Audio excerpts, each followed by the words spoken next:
Welcome back. I have with me now the head of our pediatric epilepsy section, Dr. Ajay Gupta, our colleague in pediatric epilepsy, Dr. Prakash Kotagal, Dr. Ahsan Moosa Naduvil in pediatric epilepsy, and Dr. Andrew Zeft, who joins us from pediatric rheumatology and immunology. Thank you. Dr. Kotagal will present the first case. Great. So this is, you know about Landau-Kleffner syndrome, which is although it's an infrequent cause of epilepsy in children, but nevertheless, it's an important one to recognize because treatment can make a big difference to the both language and functional outcome. And so the issue, or the question here is, what is the role of steroids and steroid-sparing therapies in this set of patients? Dr. Kotagal, this is the advancer. So there are no disclosures or conflicts.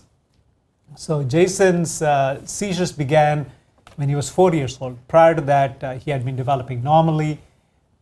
This initial seizure consisted of waking up, screaming, and with stiffening of his right leg. And he had several of these. He also had, on occasion, grand mal or generalized tonic-clonic seizures that started out with the screaming, stiffening, and then going into the generalized tonic-clonic seizure. And he was first started on valproic acid, which controlled his seizures. However, fast forward 2 years later, parents realized that there was something not right, and it seemed like he would not listen to them or know what they were saying to him. He would not sometimes respond when his name was called or to other noises like a doorbell, for instance. And he had difficulty following routine commands. As time went on, he began to express himself only with gestures and then unintelligible sound. So this progressed over a period of about 3-4 months, where he went from having intact language to then losing these language skills. So when this happens, what is the question for my colleagues is like, what do we do in this kind of situation? So you're talking about a patient who had some seizures initially, now having some neurocognitive regression, predominantly in the form of language. It's not only some word language, it's the patient is not paying attention to even calling or noises. We often think about auditory agnosia as a pure word deafness. Here this is a little bit more than pure word deafness, even the sounds not able to hear. And in this kind of situation, I think as your title said, we would be suspecting an epileptic encephalopathy like a Landau-Kleffner syndrome. Correct. We'll do a EEG, maybe a longer EEG to get adequate sleep, or an overnight EEG to see what's going on from an epilepsy perspective. Obviously, you will be investigating for what is the etiology of epilepsy and other things, but that would be the next step. Right. And sometimes that regression might just be because the child is having lots of seizures or worsening seizures, but that was not the case here. And so the seizures were under control with anti-epileptic medication, but this was the progression, or rather regression that he had. So this is a question, and what are the characteristics of Landau-Kleffner syndrome? They act like, are they deaf? Hearing is intact. 2, EEG shows continuous spiking in the left posterior temporal region. 3, interictal spiking causes a form of auditory agnosia. 4, all of the above. So the answer is all of these are characteristics of Landau-Kleffner syndrome. Of course, as Dr. Naduvil pointed out, when you see that presentation, we want to recognize it and then evaluate it typically with the EEG. Now, in terms of, certainly we do imaging also, but the EEG is very important. Dr. Gupta, you want to add something No, about EEG? I think what you highlight are three key features of Landau-Kleffner syndrome, and you combine them with the clinical picture of subacute onset of learning difficulties, language difficulties, along with the EEG finding, you make a diagnosis. One caveat of all this is that although this syndrome is pretty well defined, but it remains to date an electroclinical syndrome of the era where Dr. Landau and Dr. Kleffner coined this term. I don't think, I don't know if this is a disease. I think it's an electroclinical syndrome, and it could have many etiologies. And of course, in vast number of patients, you don't know the etiology. But I think Dr. Moosa said that, as he was commenting, that your key job here is not only to really diagnose this condition, but look at as a broad differential diagnosis of any number of possibilities, including a possibility that this could be really a lesional epilepsy. It could really be a genetic condition. It could be a metabolic condition. Although if you've done certain number of screening tests and you find no etiology and the patient tightly fits into the syndrome, I think you can make the diagnosis. I would have to say that without knowing more about this case, the most common underlying problem in my practice over the years has been benign focal epilepsy of childhood. Sure. And that points out why benign is such a funny word here. It's really not benign. It's just that it's idiopathic, self-limited, and childhood related, but that the spiking is so aggressive and so pervasive in ineloquent cortex that it's a form of non-convulsive status almost, or EPC you could consider it, something like that. So it certainly doesn't behave benignly, but that's probably the most common etiology I see in a completely healthy child who just all of a sudden gets this significant phenotype at a certain age, and then the EEG shows that. Right. Yeah. So we have to have both the clinical and the electrical. Yes, and we're speaking without criteria. seeing it, but that would be my number one suspicion to start But with. would you still consider this as a benign focal epilepsy with all those three features, Dr. Wyllie? This brings up, it's not benign clinically, and but it would be perhaps the more modern terminology that people are using, idiopathic or self-limited childhood onset epilepsy of this particular type. We know what those sharp waves look like and so forth. I agree. I think idiopathic Yes. childhood onset focal epilepsy. Yes. You have benign Rolandic epilepsy, occipital epilepsy. Yes. And this is also in the spectrum, Yes. but does not have the same prognosis as the other two. So the benign word seems very inappropriate here. And benign at one Yeah. point doesn't mean benign forever, correct? I mean, you have to follow these patients really closely, isn't it? Sure. So let's see what this case, It'll be fine. how it evolved, and we'll learn some more about this boy. So this is followed by a second question, and the question is, well, how do we treat it? Standard anti-epileptic medications, do we use steroids such as prednisone, diazepam, or other benzodiazepines for all of the above? And the answer is that these are all the treatments that we use, and we often go in stepwise.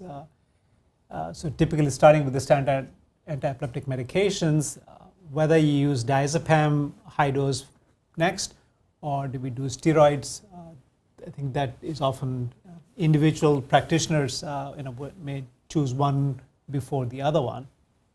So these are all certainly reasonable options. But Dr. Kotagal, how do you treat, you don't start all of the three together, correct? How do you triage these patients as to where do you go first, where do you go second? How do you assess whether you should do multimodal three-thing therapy versus start with one, go to the second one? Is there any paradigm you follow? Is there one that exists? No, I don't. There is no established, established or consensus even as to how they should be treated. But typically, we do start with anti-epileptic medications because often in their presentation they already are having some seizures. So we start with seizure medications for treating the seizures, and those might be medicines like carbamazepine, oxcarbazepine, valproate, even ethosuximide. So these are commonly used. Often I'm using one of those medications, and soon after that we'll add a benzodiazepine such as clonazepam or clobazam. It could be added to that. I usually hold back the steroids because steroids do have much more side effects because you have to use them at a significant dosage for a while. Now, I'm noticing we're talking about treatment and we haven't seen the EEG yet. And I'm wondering if something happened to those slides when we moved your case. Would you like to look ahead and see if we have some EEG here? Let me just, Something happened. So okay. I'm not quite sure why, but let's. somehow or another, the EEG slides disappeared. So convince us this is Landau-Kleffner. We need some EEG on this, right? Absolutely. It's kind of a frame shift mutation. That's what it's called. EEGs have shifted to another frame. So Dr. Wyllie wanted to see the EEG, which is certainly critical to this case.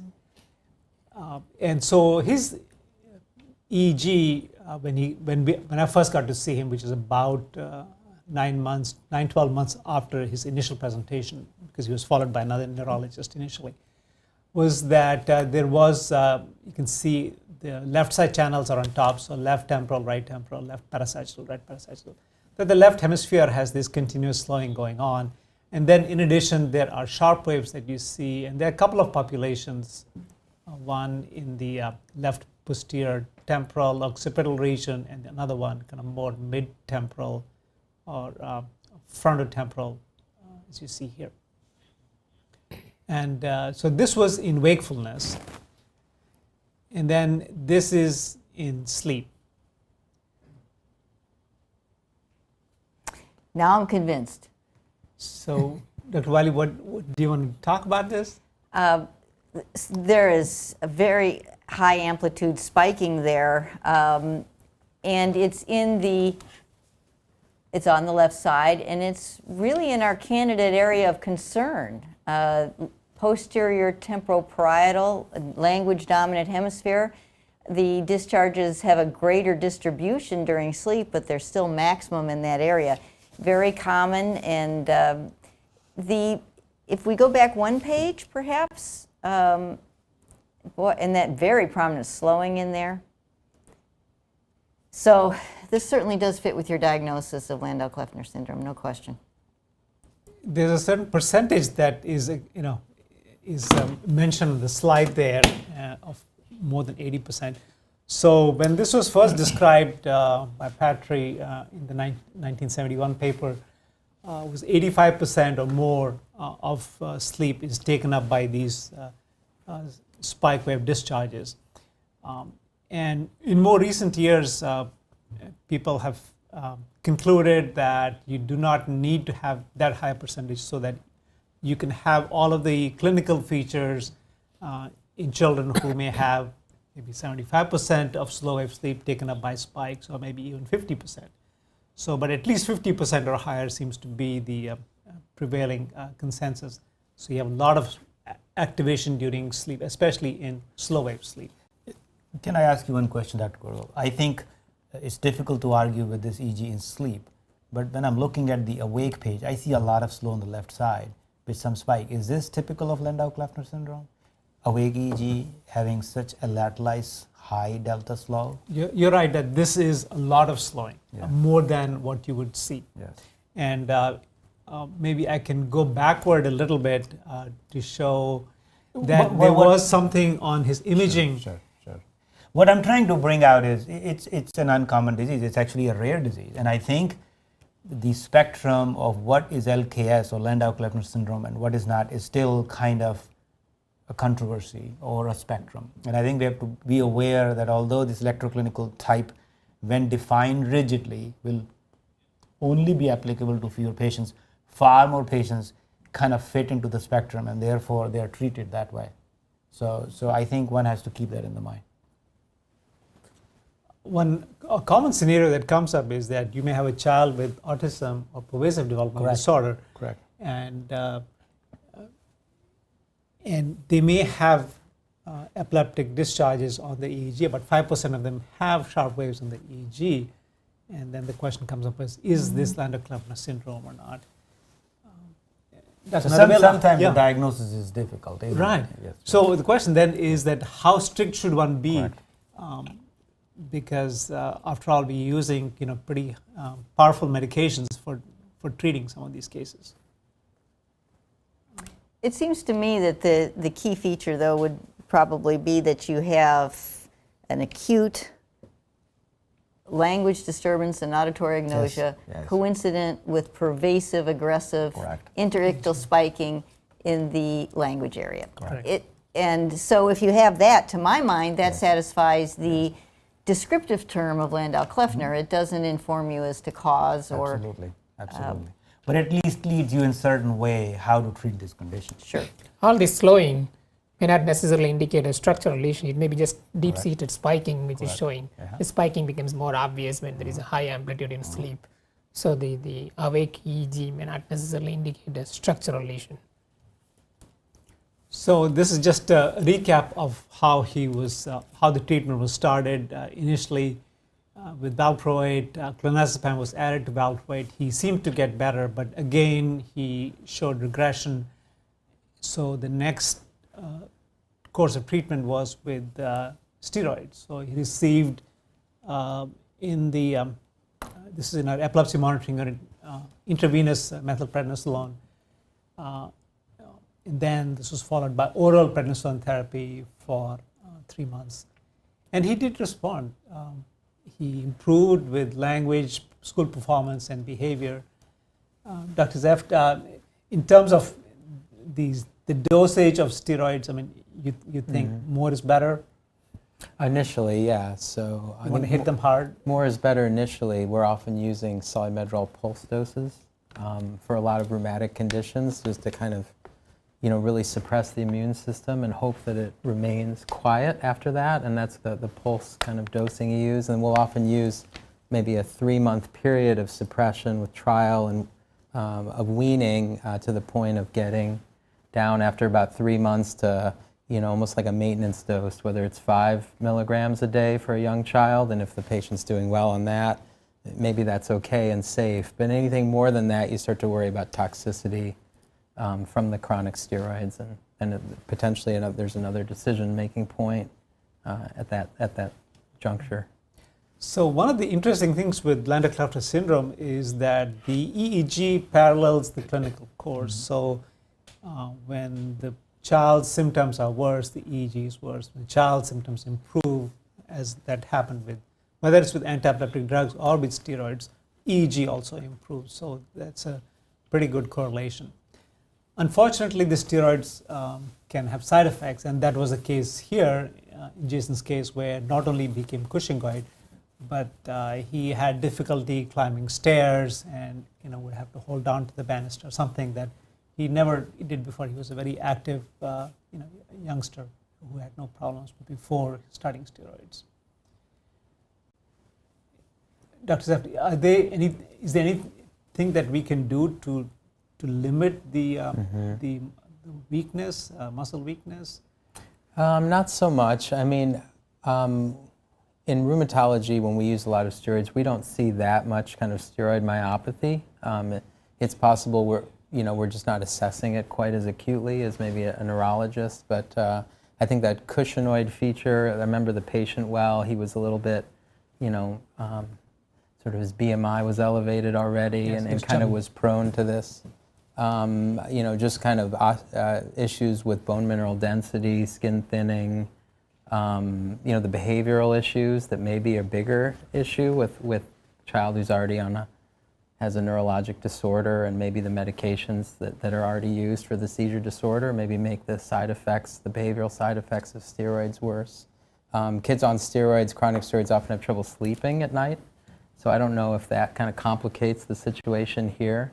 But other than that, all we can really do is kind of prevent kids from sort of eating too much salt, not snacking too much in between meals, kind of taking empty calories, avoiding things that are obviously highly caloric, and then to maintain kind of an adequate vitamin D level and have enough calcium for bone health. But certainly chronic steroids are a big problem, and the whole field of immune modulating therapy is to kind of like take the benefits that we see that steroids have shown us, how they help diseases, but what are alternative medications that can be used? And we have a couple questions. A question from Dr. Naeem Mahfouz, who would like us to clarify the difference in what does it mean when you use the term ESES versus, electrographic status epilepticus in sleep versus continuous spike wave during sleep versus Landau-Kleffner syndrome? How do we divide those terms up and which apply here? Right. So Landau-Kleffner syndrome is an electroclinical syndrome. So you have the clinical phenotype that we just talked about, and then you have the EEG criteria of having this continuous spiking going on, occupying more than 85% of slow wave sleep. The term ESES was what was coined by Patry, who when he first described the findings in his 1971 paper, and electrical status in slow wave sleep. It is no doubt catchy, and I think that it has stuck on. There have been attempts at international symposia and people have tried to put forth the term continuous spiking in slow wave sleep, or CSWS, because that's more accurate, because it's not really status in the form of being an active seizure. But the ESES term hasn't gone away, and so it is something that is a bad habits die hard, and so it's a tendency that ESES has remained. In fact, it's even gained some respectability, I think. But they are equivalent. They're the same thing. Many people use ESES and CSWS interchangeably. I prefer the term CSWS because it's more descriptive. It does not say status epilepticus. And some people say ESES is an EEG phenomena, CSWS is an EEG plus clinical phenomena.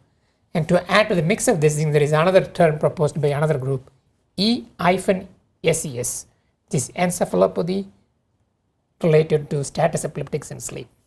I prefer to avoid status epilepticus because we are sending these patients home, they're going home.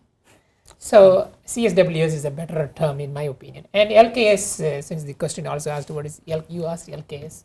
Obviously, if it is only a pure language issues, we're going to classify as an LKS. So it's like a focal CSWS, which happens to be in a language area, versus the diffuse or bilateral CSWS, which tends to present more with an epileptic encephalopathy of a less clearly specifically language related. That is correct. So in Landau-Kleffner syndrome, the language involvement is at the top of, is the most prominent feature. And it has to do with the focality and the location. It's really simple, but we've made it complicated with our terminology. So what happened here is that he had gone through a couple of courses of steroids, and whenever the steroids would be lowered, he would get worse. But even with steroids, they felt that he was not back to what they were seeing, what he was like before all this started. And so that was when we consulted with Dr. Zeft. I'm sorry, the slides are not in sequence. So let me go a little bit forward here. So when he was treated with steroids, you can see the spikes were less. This is a sleep segment that we're looking at. You can see that the diffuse spiking, the pervasive spiking was certainly less, but accounting for about 50% of the epoch. So in this instance, there's another type of therapy that has been talked about.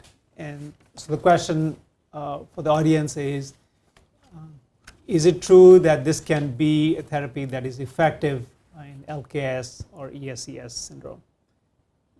True or false? And the answer is that yes, it's true. And in fact, we consulted Dr. Zeft. So Dr. Zeft, I think that at that time when you got involved, he wasn't doing, he had improved on steroids, but he was having all these horrible side effects. Mm-hmm. Then we wanted some better alternative. Right, I mean, it seemed very appropriate based on some evidence in the literature that IVIG was helpful for a subset of patients, and showing that the steroids, he had responded to them, and that kind of dose-response relationship almost you see with the EEG, that the IVIG was appropriate to try. And the way we usually dose it, there's two ways to dose IVIG. For immune deficiencies, it's given kind of as a replacement dose, so you're giving people IVIG antibodies that they really can't make. This is different. It's more of an immune modulating dose. So in children, it tends to be about 1 gram to 2 grams per kilogram. And so we gave that to him, and over time it was quite beneficial. As Dr. Kotagal will talk about, I think he was able to be off steroids after that, and he responded well. So IVIG is interesting because it has a lot of different functions, and it's a bit hard to know how it specifically helps in this situation. But I think from my perspective, if you have a patient who's responded to the prednisone, there's some evidence that like an immune modulating therapy is beneficial. Is there an alternative to prevent steroid side effects? This is one of the immune modulating medications. It's generally safe as long as patients don't get like an allergic reaction to the infusion. After the infusion, don't get like an inflammatory kind of meningitis reaction, and the patient can tolerate it. So it's interesting. The mechanisms are different things. I mean, it's non-specific antibodies, so there's an effect that it has on like the reticuloendothelial system and quieting macrophages. There's some effect on just antibodies blocking cytokines. There's other effects of IVIG sort of on T cell function, increasing T regulatory cell function. So it's sort of just nice that it worked for this particular patient and does for some, but I think specifically it's hard to know why or which mechanism is the most beneficial. Right. Jason did very well with IVIG, and I saw him back a couple of months ago for a follow-up visit. He's been off steroids. His muscle strength has come back. He is alert. His language skills, parents say he's back to normal. He's the same as other children his age. Little bit of ADHD, but really not bad at all. He's not on any medication for it. Behavior is a lot better as well. So he has really done extremely well on it. And he had an EEG, which was a 24-hour ambulatory EEG done at another institution where another neurologist follows him. But they reported that they did not see any epileptic discharges, intraictal discharges at all over a 24-hour period. So that's also good to know that the IVIG is working. Dr. Kotagal, had this not worked, and had the person required ongoing steroid therapy with all the attendant adverse effects, would you have raised the question of some surgery related to that subarachnoid cyst, which is in the same temporal lobe where we're seeing all this epileptic activity? Right. Maybe we could go back and look at that picture for a second. Sure, I think I may have a second picture of it. Sorry. Go backward. Here it is. Maybe we can get Dr. Gupta to comment on this. Is this something that surgery might be indicated for? First of all, I think it's amazing how this kid responded to all what you did. Is this a typical how LKS children respond to treatment? The answer is not really. Many of them can have a variability of outcome, but given what you presented, I think what we see here is a cyst which is in the left anterior temporal region, and you can see how this cyst, although it doesn't look like it's a big mass effect, but it does have a rounded contour in the sagittal section right here. It doesn't have any enhancing areas. It doesn't look like it has any heterogeneous component that would make you suspicious for any tumor. It does appear that there is this cleft in the anterior temporal area, although the lining cortex appeared much normal. It doesn't look like there is any polymicrogyria which can accompany such cyst. So I think the question remains, is this cyst or surrounding areas the epileptogenic area or structure? I think that's an open question, but I would definitely give thought to this, Dr. Wyllie, which question you raised. Should this patient not respond? Would there be a reason to suspect that actually this is a lesional LKS and therefore surgery be considered? I would be pro, and I would be in favor of considering that as an option, especially if he did not respond. I think that if you have a patient with no seizures, no spiking, no symptoms, and tolerating therapy, we probably have the luxury of waiting to see what happens. But one could also argue, though, what would be the benefit or risk to have a prolonged steroid course, have some myopathy, have Cushingoid features, and incur the chance of this relapsing versus taking care of this as a one-time risk? What do you think? I raise that question in the context of what if IVIG hadn't worked, because then we would be in that situation. But now you have a child who's tolerating the IVIG and has no symptoms and no signs even on EEG. So I think it's less. But I don't know. We often see arachnoids which is incidental when you do migraine Exactly. headaches. Reason not to do I'm it. not sure whether this is related or not. I wouldn't push for it if the patient is responding to medically.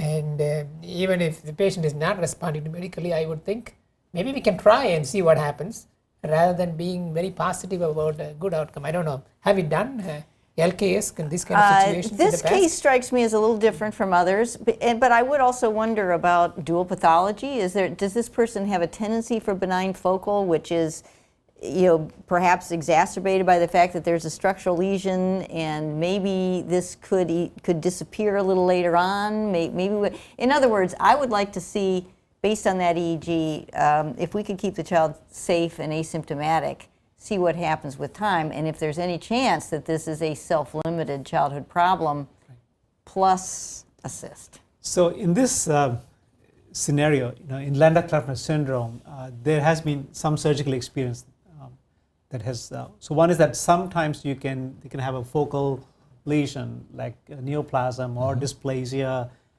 in which case it makes sense to go after the lesion. But when there is no lesion, even in those instances, Frank Morel at Rush in Chicago, he was one of the pioneers of multiple subfield transection, and using multiple subfield transection in that language, or presumably language cortex, doing that. And which MST, what it does is that you interrupt the horizontal fibers, but the vertical fibers are retained. And it's a way to try and preserve function. And he has reported, or his group has reported, improvement in a subset of these patients, not everybody, but they have to have very strict criteria. A more recent paper from UK, however, they did not find that much of an improvement when they did MST. But it may depend on choosing the right patient for that procedure, I believe. I think the recent UK paper had both the LKS and ESCS together. Right. In my mind, ESCS is much more diffuse. LKS is much more restricted. If you do a MST for a more restricted, it probably makes more meaningful than saying that MSTs did not work for ESCS, because it's a diffuse disease. It's like saying temporal lobectomy did not work for hemimegalencephaly, right? So I think there is a problem. You summarized that study. very nicely. Yeah. Yes, I couldn't have said it any better. So just to move forward here. So we talked about this. So this is the follow-up with the IVIG that he's been on it. I think he's been on it about 16, 17 months. And the question now, they asked me when they came to see me, is how long should he stay on IVIG? Dr. Zeft, do you have any opinion? No, I don't know if anyone exactly would know that, and we were talking about that before as the natural history of Landau-Kleffner and sort of how you would fit this child into that, and knowing it's more of a trial by, hopefully not by error. I mean, they're kids with a lot of rheumatic diseases, and the way we think about it is patients may have active disease, then active disease on medication, inactive disease on medication, and then hopefully when you wean, things will be better. So, I mean, for many conditions, it sort of would be appropriate time from our field in rheumatology, but this is kind of a pioneering or a unique situation, I think. Right. I think we had talked earlier, and maybe what we do in pediatric epilepsy in general is that if somebody has been seizure-free for 2 years, we think about starting to wean anti-epileptic medications, and maybe we could use that same approach here. So that's why I told them is that let's stay on it till the end of this year, be 2 years then, and we might then be able to discontinue the IVIG. And you would do that gradually, Dr. Zeft? It depends. I think in this situation, we use IVIG every 2 weeks to every 4 weeks as a therapeutic immune modulation. dose, and we might you might take it to every 6 weeks or every 8 weeks, or you might stop. It sort of depends. It partly depends on the family and sort of how definitive is better. Sometimes people, when you wean, they sort of there's sort of symptoms that get created in a way, and it's hard to interpret. So it might be better just to stop. You have your EEG and see how it responds. Sure. So is there any marker that we could use to titrate IVIG therapy besides our EEG and cognition? No, I don't think so. I think for this disease, EEG would be your. So one question about benign focal epileptiform discharge of childhood. By what age do they resolve? Option 1, 9 years. Option 2, 14 years, 20 years, or 24 years. And so the answer that comes closest to that is 14. So where a majority of patients are showing the resolution of the epileptic discharges. And so we talked about this issue about surgery only if medication treatment is not working. So there's been recent review from many centers of kind of pooled analysis of cases, and finding that, so there are two columns here.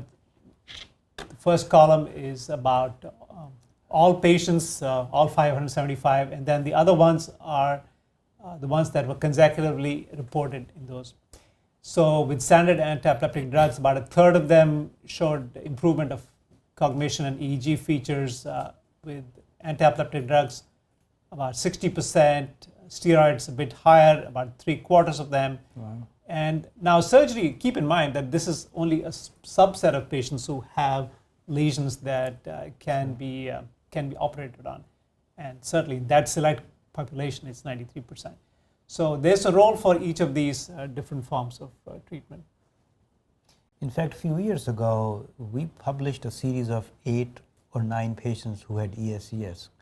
And I think some of them had hemispheric lesions, large multilobar lesions with similar results. But again, those are very small subset. Yeah, that's the surgical Correct, group correct, that you're talking correct. about. And Yeah. yes, we've had experience with that. Case highlights?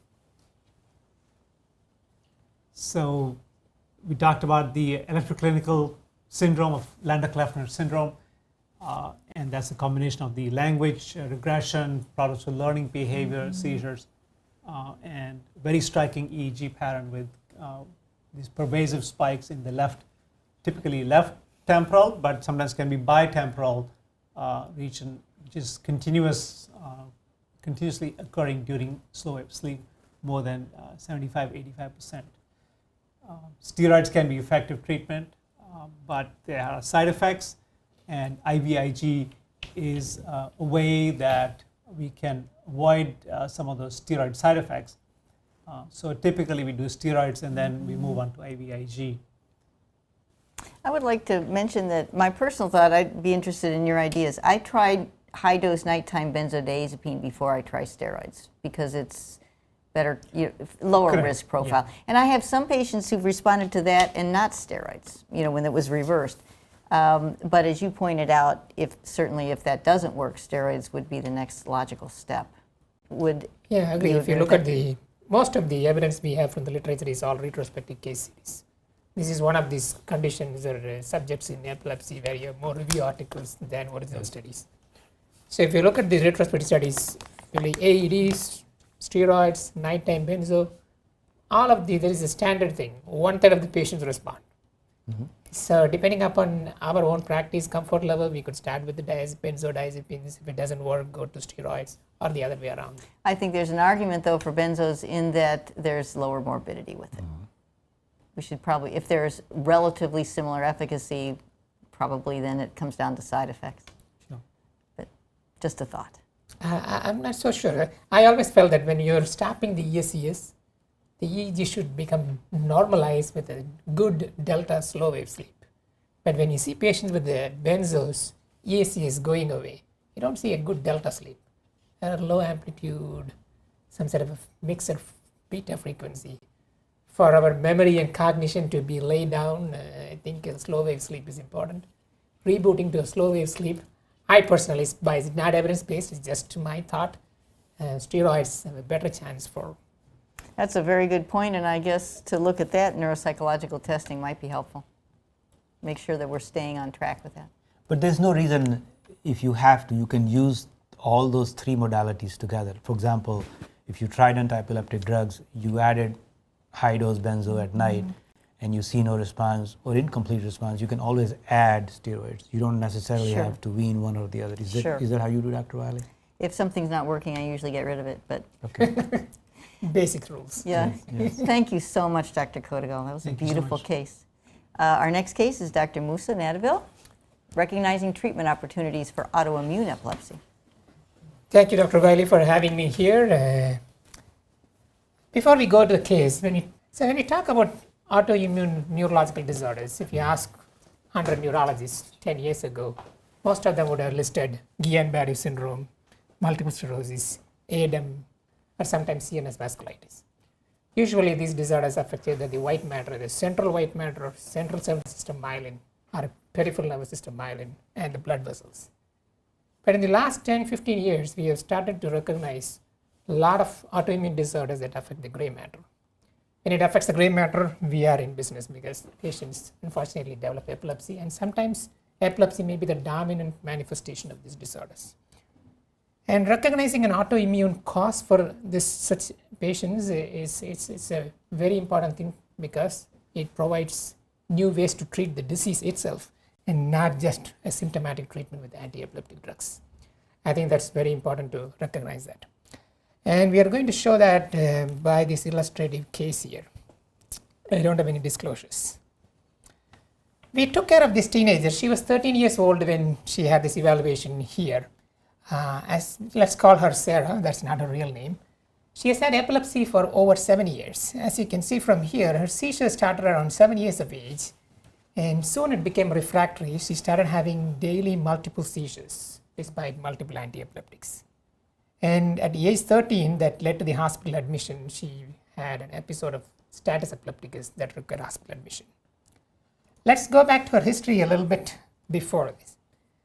Even before the onset of the seizures at 7 years, there was some concerns about her memory and personality change, but the family wasn't sure whether she's just born like that or is it a new change in the memory, because when there is a young child, 5 or 6 years, it's not easy to recognize some subtle cognition issues or memory issues. But at 7 years, she started having these complex partial seizures. She had some complaints of funny feeling in the stomach. Sometimes she would vomit, some dizzy feeling, and often later on leading on to zoning out spells. And at age between 7 and 8, she was detected to have a right side hearing loss, incidentally detected on a routine health screening. And at around 9 years, it was very obvious that she was developing a progressive slurring of speech along with ataxia. And this was out of proportion to the anti-epileptic drugs she was on at that time.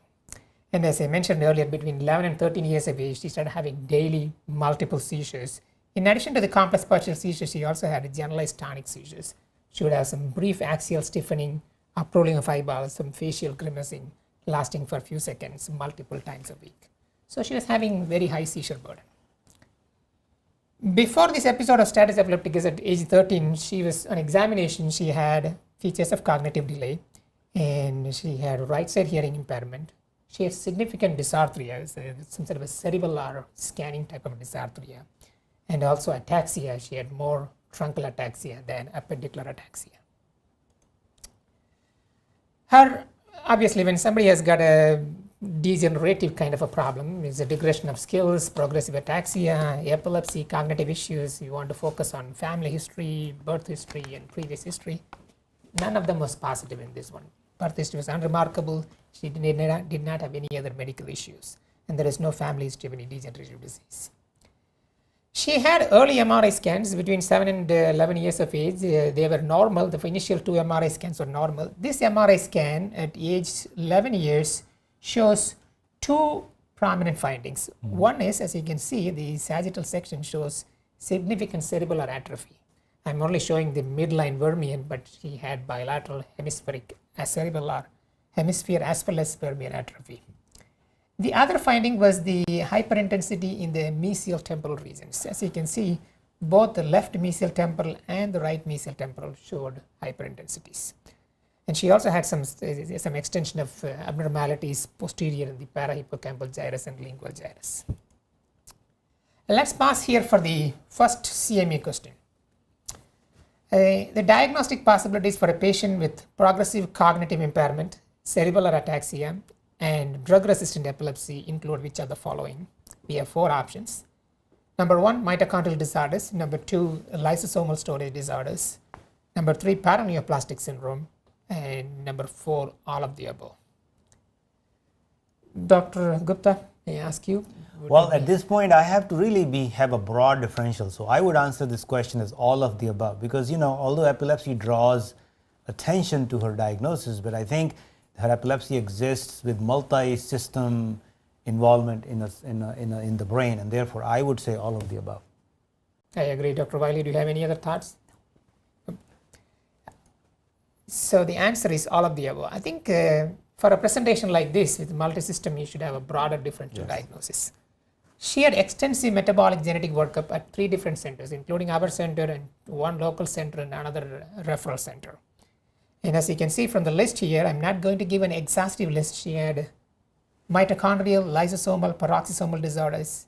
You can name any metabolic test. She had from amino acids to zinc levels. She had everything A to Z was done negative.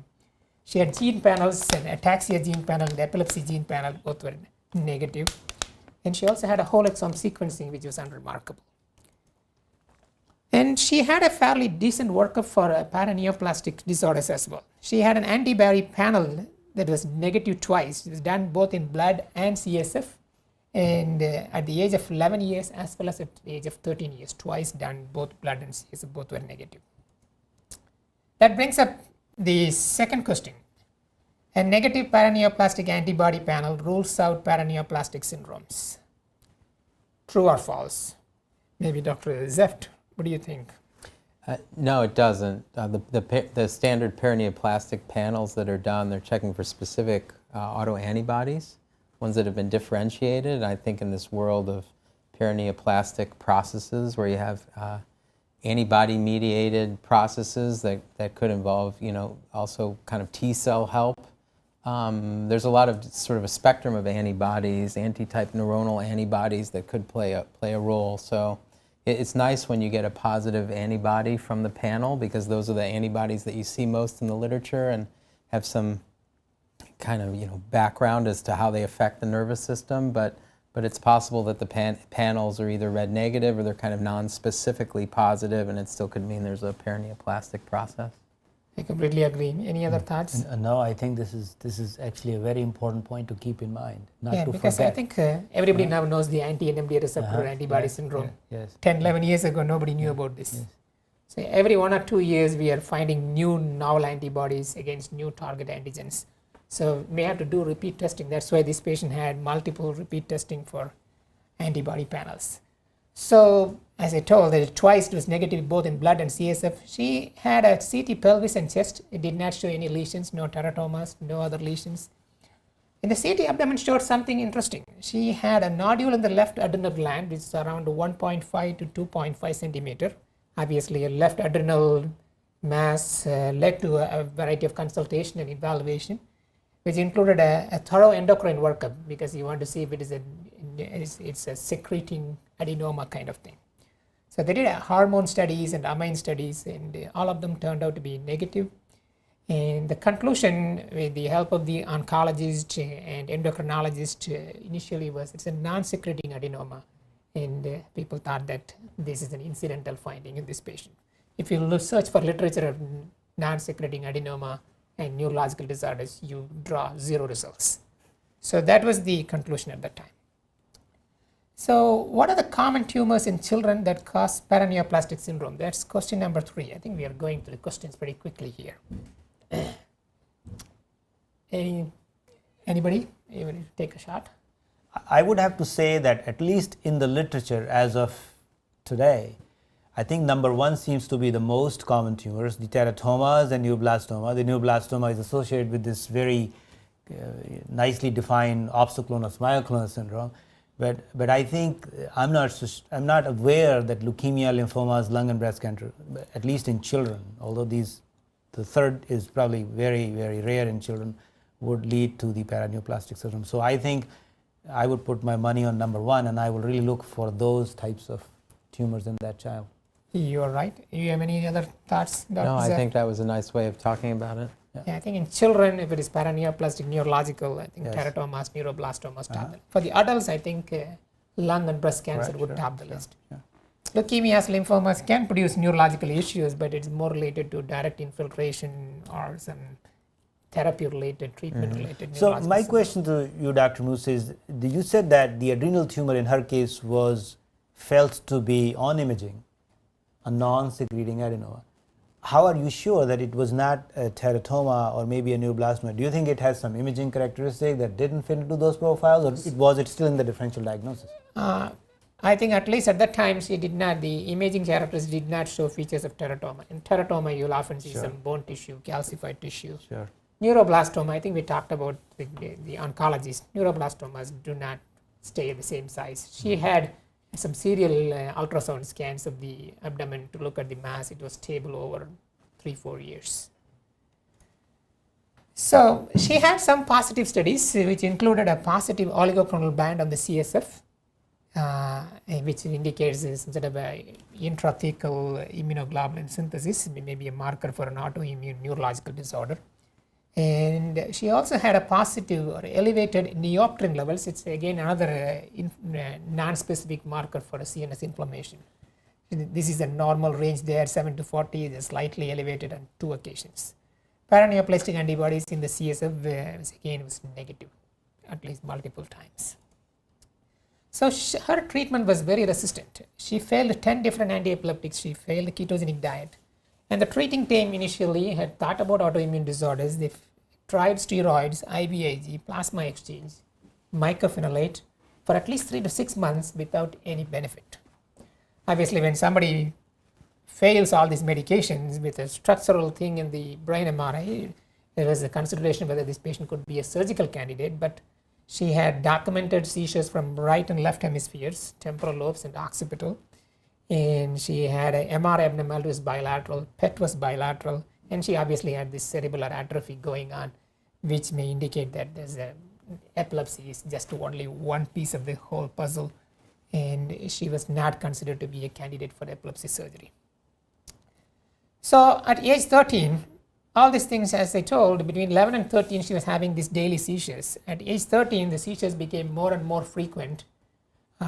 And somebody is paging me repeatedly. We have to take a look at it and see if it is not a 911 kind of emergency, we can wait for it. So at age 13, her seizures became more and more frequent and started having seizures almost every 5 to 10 minutes. That led to hospital admission. So she was admitted for status epilepticus. Soon the status became refractory status, and soon became super refractory status. By which I mean they were able to control the seizures, but they were not able to wean the medications. So she was in a pharmacologically induced coma for about 3 weeks before coming to the Cleveland Clinic. And since at the local center in Wisconsin, she was initially treated in Wisconsin, they were not able to wean off the patients from a pharmacologically induced coma. They transferred the patient to the Cleveland Clinic almost 25 days after the onset of treatment for status epilepticus. When she came here, the initial 24 hours, she was almost had no seizures. So we thought that maybe we caught the patient at the tail end of a status, maybe we are done. But again, she started having seizures. And sometimes it was 5 to 10 seizures per hour. I'll show you the EEG here. The EEG is our standard bipolar montage, double banana montage at the Cleveland Clinic.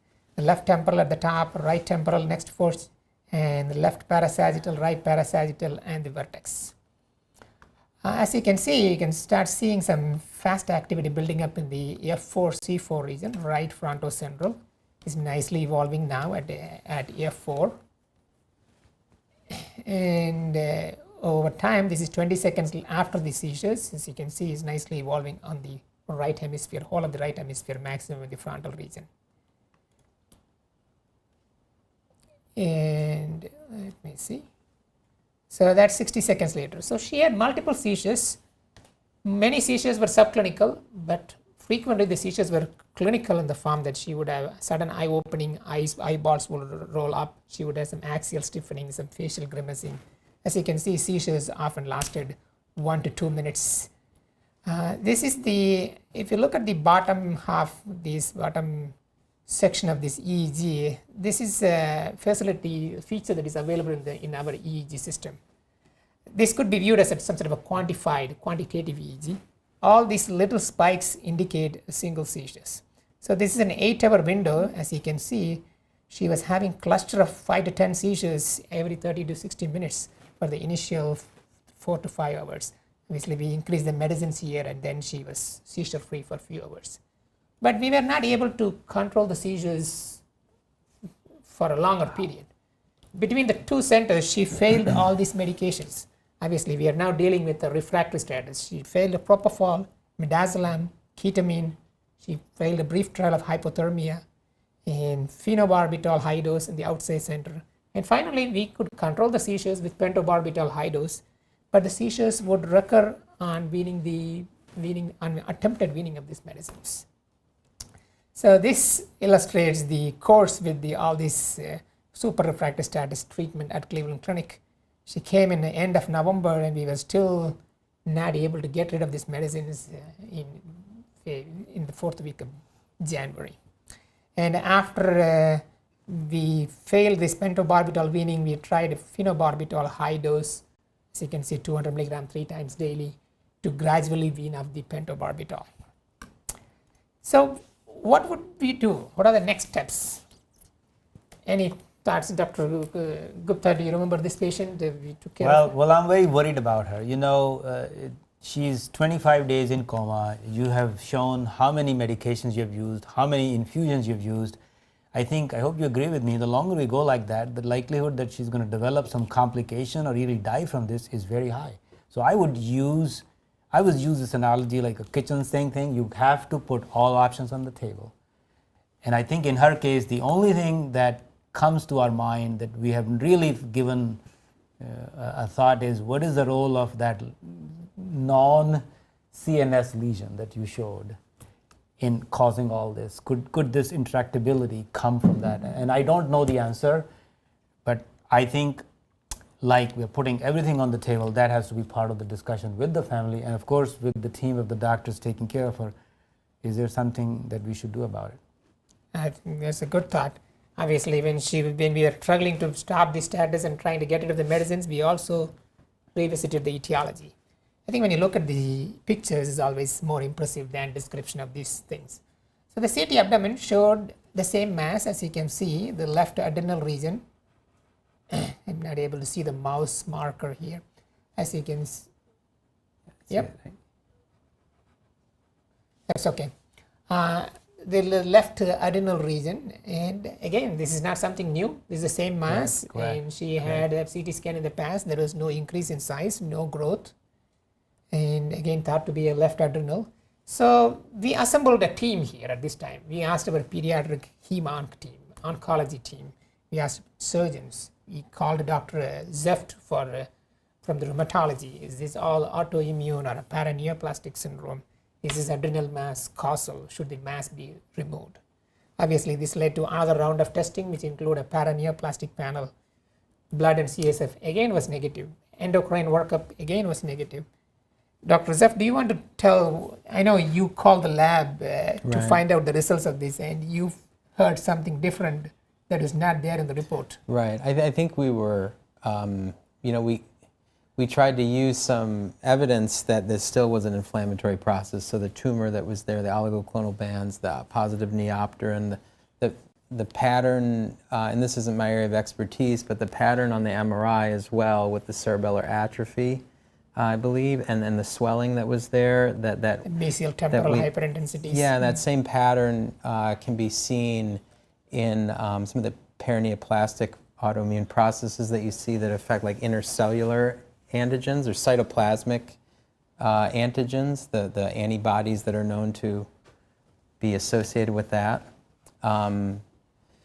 So we reached out and thought that maybe there's a novel antibody. So we called the lab that did the panel, and they said sort of, by report they didn't comment on non-specific findings, but that the panel actually wasn't quite negative, that there was some non-specific kind of antineuronal type antibody. They called it an anti-Purkinje cell-like antibody. So on the current panels that are used for antineuronal or paraneoplastic antibodies, there are two different types of specific Purkinje cell antibodies. They say they're not specifically that, but it has some features when they did their chromatography studies. So once we heard that actually kind of weighed into some of the evidence that we thought we had that this was an inflammatory process. And then in looking back at the immune modulating therapy that she had, they tried some some medications that were appropriate, but they actually went stepwise and first they tried steroids, I believe, and then they tried IVIG for 3 months, and they did a course of CellCept for 6 months, and in between that there was even plasmapheresis that was done, but they kind of did one at a time, and it's possible that, and the family was even saying that they felt that the plasmapheresis of all those things was the most helpful, but it wasn't controlling her process. So, thinking that with some of these paraneoplastic autoimmune processes that involve more, that we understand from intracellular antigen antibody associations, that more aggressive treatment is needed, potentially to fight off cytotoxic T cell infiltration, and how sick this patient was, we felt pressed to sort of, not repeat the wheel of try one thing and try another thing, but really try a lot of things at once to sort of affect the antibody production and also kind of modulate or fight against cytotoxic T cells. So we started her on IVIG and started doing rounds of that, gave her rituximab, which is a specific biologic medication that combats B cells from making specific antibodies. Doesn't work right away, but over time it has an effect. And then gave her cyclophosphamide pulses. So that's, a pretty aggressive way in terms from a rheumatologic perspective to modulate the immune system. And I think we were chipping away and she was getting somewhat better. And in the meantime, trying to sort out how to deal with the tumor mass.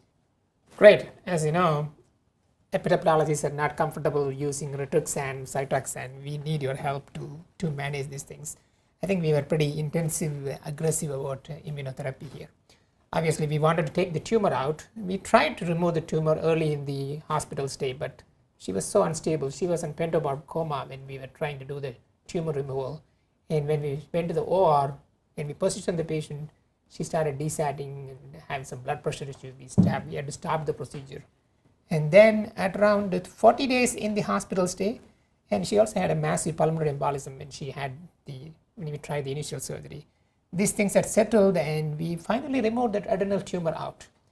In fact, to be honest, 100%, I wasn't 100% sure that this tumor is really the cause. Whether it's incidental adenoma, it looks like the people see some incidentalomas in the adrenal, which may be unrelated. Until I saw the pathology. The pathology. Leap of faith going into it, huh? Yes. Now, I would have to say, though, some had a people have different- said I have a surgical personality, or I have the personality of a surgeon, but I'll never forget meeting this child over the Christmas holiday break for the first time after all of this has been done. And my only question was, why is that tumor still there? Yeah. Leap of faith. This tumor has been sitting there, seen by 3 different centers, and was not thought to be causal. Okay, so when I saw the pathology of the report, that's the time I knew that we nailed it, because the pathology showed diagnosis of ganglioneuroma. It, according to the pathologists, is the classical features of ganglion cells and Schwann stroma in this location will be consistent with the ganglioneuroma. We are dealing with a neuronal tumor. We are not dealing with an adrenal adenoma. It's not an endocrine thing. It's a neuroendocrine problem here. Some of us may not be familiar with, many of the neurologists may not be familiar with ganglioneuroma. Everybody is familiar with the neuroblastoma. You mentioned about the neuroblastoma producing this opsoclonus myoclonus syndrome. It can also produce paraneoplastic cerebellar ataxia and also limbic encephalitis. The ganglioneuroma could be viewed as a benign cousin of neuroblastoma. Neuroblastoma, if you don't treat, it will increase in size, it will metastasize, it will go to other organs, bone marrow and all those things. But ganglioneuroma will just stay there, may not grow in size, but it can produce havoc by producing paraneoplastic syndromes. It can produce aggressive diarrhea, like producing vasoactive intestinal peptide-like hormone. I have seen one patient a long time back. And this one, obviously, the body is trying to attack this ganglioneuroma because of the neuronal tissue, and these antibodies are causing neurological problem. So, after removal of Dr. Moosa, I have a question. If we had ganglioneuroma as a differential in the MRI report, you could have been alerted. So my question to you is, are there any other types of imaging or any other clues that we could have used to intervene early? I think that's just a great point. I think prematurely concluding this is an adenoma based on the imaging characteristics without deeply thinking about the differential other tumors. In fact, when we had a discussion with the hemato-oncologist, I asked, could this be a neuroblastoma? The oncologist said, neuroblastomas don't stay small for 4 years. So they were obviously ganglioneuromas can't stay for 4 years. It's not a common tumor. And if it had been in a sympathetic ganglia location, people would have said it's okay, this is a neuroblastoma or cousin. Adrenal, with a patient who has got a 7 years of long history of epilepsy, people thought that it could be an incidentaloma. And it's not uncommon. It's not easy to convince some people about the possible link to the syndrome. So one important message is really in the whole clinical context, we have to remain vigilant to a possibility that what the MRI report is not the final answer. But I'm not aware, are you that there are any special PET ligands or something you could have used to know that this has neuronal component? I know that they do some sort of a PET scan studies for neuroblastoma screening, MABG screening. I think that will again be, if it is a secreting kind of thing, it will be helpful. I may be wrong. I don't know whether ganglioneuroma can be imaged in that way. Yeah, I'm not aware either. I don't think we did that, but she did get a PET scan, I believe, of her whole. We did get a PET scan which showed some metabolism in the nodule, which could be an adenoma. So everybody thought it's adenoma. I think adenoma is the one that led to the wrong path. If somebody told ganglioneuroma, I don't know whether we would have been aggressive and taken it out earlier. I wish we had. So after starting tumor removal and these aggressive immunotherapies, seizures starting to slow down. This is, as you can see, 2 months after the admission. This is the awake EEG and shows fairly well-formed posterior background activity there. And she was also having sleep spindles. She did have a few breakthrough seizures. She would have some 5 to 7 seizures a day, even when we are trying to wean off. And after around 2.5 to 3 months of hospital stay, she was transferred to a rehab center locally for continued therapy. And she was obviously more awake, starting to talk, and seizures had slowed down. But over time, she started getting better. If there are any doubters about this paraneoplastic hypothesis, this is the summary slide for this patient. As you can see on the clinical, you have an explosive onset epilepsy and refractory epilepsy and cognitive problems were even preceding the epilepsy. And that again says it's not a simple case of epilepsy. And the MRI scan showed a cerebellar atrophy and mesial temporal, as you said, could be consistent with a chronic limbic encephalitis. And the immune markers of oligoclonal bands, raised neopterins, and this novel antibody, whatever that, I don't know whether that antibody was relevant or significant, but that antibody helped the team to gel together. Okay, now we have to take it out. Even the pediatric surgeon was ready to take it out because this antibody helped to get everybody on board with that. In that way, I think I am thankful for that novel antibody. And the tumor being a neuronal tumor, I think this nails the diagnosis of paraneoplastic syndrome. So before we come to the outcome, question number 4, treatment of paraneoplastic disorders usually improves but does not always completely reverse the neurological dysfunction.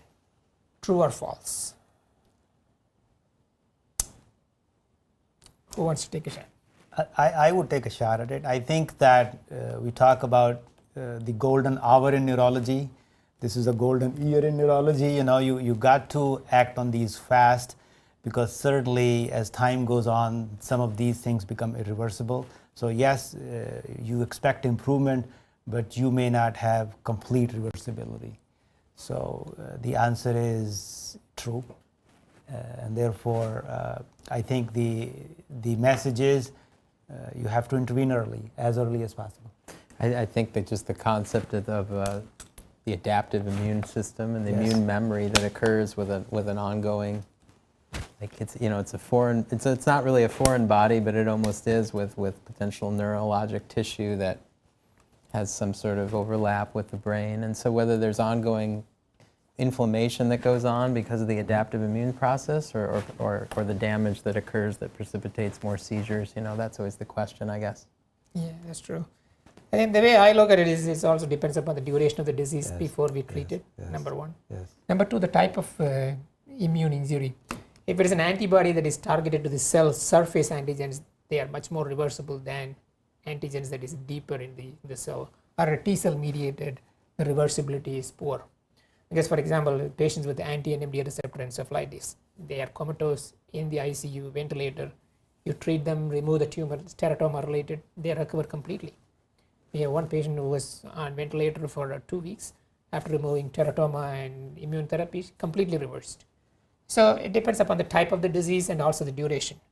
In this patient had 7 years of disease, had structural abnormality. I wasn't very hopeful that I knew that we will stop the progression of the disease, whether we will be able to reverse the disease. But she had a very interesting outcome. In fact, 1 month after the discharge from the rehab center, she was seizure-free for a month. The family sent a picture, I think I shared with you. 1 month seizure-free. 1 month seizure-free was great for this family. She has never had a seizure-free period. 8 per hour. 8 per hour to 8 per hour. Even before the status, she was having many per day. Yes. So 1 month seizure-free, and then I got a 6 month seizure-free picture. And this is the 1 year seizure-free picture they sent. And the latest is 2 year and maybe 1 or 2 months seizure-free now. She was in the local cable news network recently as a miracle child. Wow. And she's been seizure-free, which is remarkable. I wasn't expecting this good outcome this late in the treatment, but I think she's done remarkably well. So this case highlights that the benign tumors, such as teratomas and ganglioneuromas, some of the teratomas can turn malignant, may cause significant neurological injury by provoking an autoimmune response. So they may not necessarily producing a space occupying problem or an increase in growth or metastasis, but it can produce paraneoplastic syndrome. And a negative antibody panel does not exclude paraneoplastic syndrome. As I highlighted earlier, every 1 or 2 years you are finding novel antibody. We started with the NMDA receptor in 2006. Within 2 years it was AMPA, GABA, and there are some voltage-gated potassium channel antibodies. So we are finding newer antibodies to newer targets every 1 or 2 years.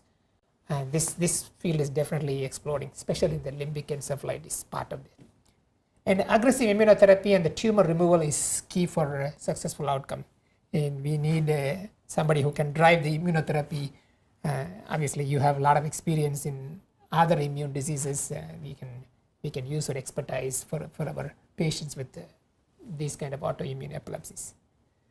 So before I close, this is the message. Sometimes to treat epilepsy, you have to think outside the brain. Do you like that, Dr. Wyllie? I do. Outside the, yes. That's right. Thank you very much for this beautiful case. We learned so much, I think, all of us together as a team, and thank you for leading the way and bringing this to us today.